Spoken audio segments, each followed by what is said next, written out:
নমস্কাৰ এই মুহূৰ্তত দৰ্শকক স্বাগতম জনাইছো ৰাতিপুৱাৰ কেইবাটাও গুৰুত্বপূৰ্ণ খবৰ এই মুহূৰ্তত লৈ অহাৰ চেষ্টা কৰিছো আমি জনাই আছো এটা বিশেষ খবৰ কিয়নো বিপদত পৰিছে বিজেপি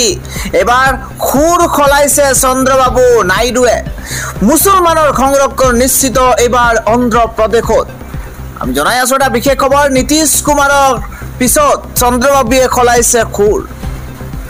চন্দ্ৰবাবু গল বিজেপি নীতিৰ বিৰুদ্ধে চন্দ্ৰবাবু কৈছে বিজেপি নীতিৰ বিৰুদ্ধে মুছলমানৰ বাবে আনিলে কেইবাটাও আঁচনি ডাঙৰ খবৰ জনোৱাৰ চেষ্টা কৰিছো অন্ধ্ৰ প্ৰদেশত 4% মুছলিম সংৰক্ষণ নিশ্চিত কৰিলে চন্দ্ৰবাবু নাইডুৱে মুছলিম মহিলাৰ বাবে আনিলে দুলহন আঁচনি আৰু মুছলমান মহিলাক বিয়াৰ বাবে চন্দ্ৰবাবু নাইডুৱে দিব 1 লাখ টকা মুছলমান ছাত্ৰ ছাত্ৰীক 15 লাখ ৰাজ সাহায্য দিব চন্দ্ৰবাবু নাইডুৱে উৰ্দু ভাষাক দ্বিতীয় চৰকাৰী ভাষা হিচাপে ঘোষণা কৰা হৈছে উৰ্দু ভাষাক দ্বিতীয় চৰকাৰী ভাষা হিচাপে ঘোষণা কৰা হৈছে মুছলমান সংখ্যালঘুৰ কল্যাণ আৰু উন্নয়ন নিশ্চিত কৰিলে অন্ধ্ৰ প্ৰদেশত হায়দৰাবাদত আৰু বিজয়াৱাড়াত নিৰ্মাণ হ'ব হজ গৃহ হজ যাত্ৰীসকলে লাভ কৰিব চন্দ্ৰবাবু নাইডুৰ আৰ্থিক সাহায্য নাইডুৰ বাবে চন্দ্ৰবাবু নাইডুৱে কলে যে তৃণমূল দেশম পাৰ্টিয়ে সংখ্যালঘুৰ কল্যাণ নিশ্চিত কৰিব ক্ষমা কৰিব চন্দ্ৰবাবুৱে কলে যে তেলেগু দেশম পাৰ্টিয়ে সংখ্যালঘুৰ কল্যাণ নিশ্চিত কৰিব অন্ধ্ৰ প্ৰদেশত নিৰ্মাণ হ'ব উৰ্দু বিশ্ববিদ্যালয় মোদীৰ বাজেটত লাভ কৰা বৃহৎ পুঁজি সংখ্যালঘু কল্যাণক দিলে চন্দ্ৰবাবু নাইডুৱে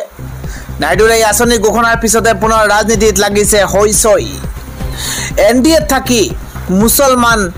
প্ৰীতিক সমালোচনা মিত্ৰ দলৰ নীতিশ কুমাৰৰ পিছত চন্দ্ৰবাবুৱে খলাইছে খুৰ পৰৱৰ্তী গুৰুত্বপূৰ্ণ খবৰটো হৈছে উজনিত বিজেপিত খহনীয়া আৰম্ভ হৈছে অগপত বৃহৎ খহনীয়া আৰম্ভ হৈছে আৰু আনফালে কংগ্ৰেছত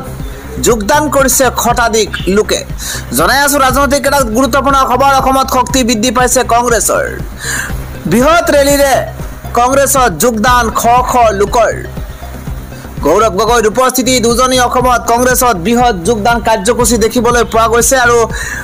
বিজেপিত খহনীয়া আৰম্ভ হৈছে আপ অগপৰ বহু জ্যেষ্ঠ নেতাই ইতিমধ্যে কংগ্ৰেছত যোগদান কৰা পৰিলক্ষিত হৈছে সৰুপতাৰ দেৰগাঁও খুমটাই সমষ্টিত 415 গৰাকী লোকৰ একেদিনাই কংগ্ৰেছত যোগদান কৰা পৰিলক্ষিত হৈছে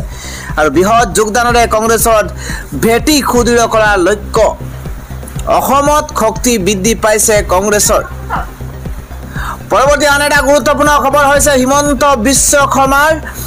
বিৰুদ্ধে 10টাকৈ বিস্ফোৰক মন্তব্য সাংসদ ৰকিবুল হুছেইনৰ 10টাকৈ বিস্ফোৰক মন্তব্য কৰিছে একালৰ বন্ধু হিমন্ত বিশ্ব শৰ্মাৰ বিৰুদ্ধে মুখ্যমন্ত্ৰী গৰাকীক লৈ কঠোৰ সমালোচনা কৰিছে ৰকিবুল হুছেইনে জনাই আছো সেই খবৰটো মুখ্যমন্ত্ৰী আজি অসহায় মুখ্যমন্ত্ৰী হিমন্ত বিশ্ব শৰ্মাই সকলো ক্ষেত্ৰত সকলোকে ভয় খুৱাই আছে মুখ্যমন্ত্ৰীৰ বহু ক্ষেত্ৰত আজি বুজা বাঢ়িছে বহন ক্ষমতা ল'ব পৰা নাই মুখ্যমন্ত্ৰী গৰাকীয়ে এদৰে সমালোচনা কৰিছে সাংসদ ৰকিবুল হুছেইনে মুখ্যমন্ত্ৰীৰ বহু ক্ষেত্ৰত আজি বুজা বাঢ়ি গৈছে তেওঁ বহন ক্ষমতা ল'ব পৰা নাই হিমন্ত বিশ্ব শৰ্মাৰ ভয় খোৱা ৰাজনীতিৰ বেছি দিন নচলে নীতিকে কংগ্ৰেছক ভয় খুৱাব নোৱাৰে বলেৰে নোৱাৰে হিমন্ত বিশ্ব শৰ্মাই কংগ্ৰেছক ভয় খুৱাব নোৱাৰে বলেৰে নোৱাৰে হিমন্ত বিশ্ব শৰ্মাই বুলি মন্তব্য সাংসদ গৰাকীৰ মাটি বিক্ৰী কৰিলেও মুখ্যমন্ত্ৰীৰ অনুমতি লাগে গতিকে বিয়া পাতিলেও মুখ্যমন্ত্ৰী হিমন্ত বিশ্ব শৰ্মাৰ অনুমতি লাগিব নেকি বুলি প্ৰশ্ন উত্থাপন কৰিছে প্ৰেম কৰিলেও মুখ্যমন্ত্ৰী হিমন্ত বিশ্ব শৰ্মাৰ অনুমতি লাগিব নেকি এয়া সাংসদ গৰাকীৰ প্ৰশ্ন কংগ্ৰেছৰ দিনত চৰকাৰী স্কুল মুখ্যমন্ত্ৰী বন্ধ কৰি মদৰ দোকান খুলিলে বিজেপি চৰকাৰে 7 মাহৰ স্কুল বন্ধ কৰিলে 7,000 স্কুল বন্ধ কৰিলে এয়া পৃথিৱীৰ ভিতৰতে বিৰল ঘটনা বুলি তেওঁ মন্তব্য কৰিছে জনজাতি লোকসকলক প্ৰতাৰণা কৰিলে ৰাজনীতি ক্ষমতা নিদিলে মুখ্যমন্ত্ৰী গৰাকীয়ে সৰল ল'ৰা ছোৱালী এতিয়া পঢ়াৰ প্ৰতি দাউতি বাঢ়িছে এয়া এক ভাল লক্ষণ সৰৰ গাঁৱে ভূঞে এতিয়া পঢ়াৰ সুন্দৰ পৰিৱেশ গঢ়ি উঠিছে ভৱিষ্যতে সৰৰ খেতিয়কৰ ল'ৰা ছোৱালী doctor engineer IAS IPS ACS বিষয়া হ'ব চৰৰ খেতিয়কক ল'ৰা ছোৱালী বিভিন্ন দিশত আগবাঢ়ি যাব সেয়া নিশ্চিত 2026 মুখ্যমন্ত্ৰী নেতৃত্বাধীন বিজেপি চৰকাৰৰ পতন হোৱাটো নিশ্চিত বুলিও দক্ষিণ বৰপেটাৰ চেঙাৰ আলুপতি মাজৰ চৰত ভৱিষ্যৎবাণী কৰিছে এইবাৰ ৰকিবুল হুছেইনে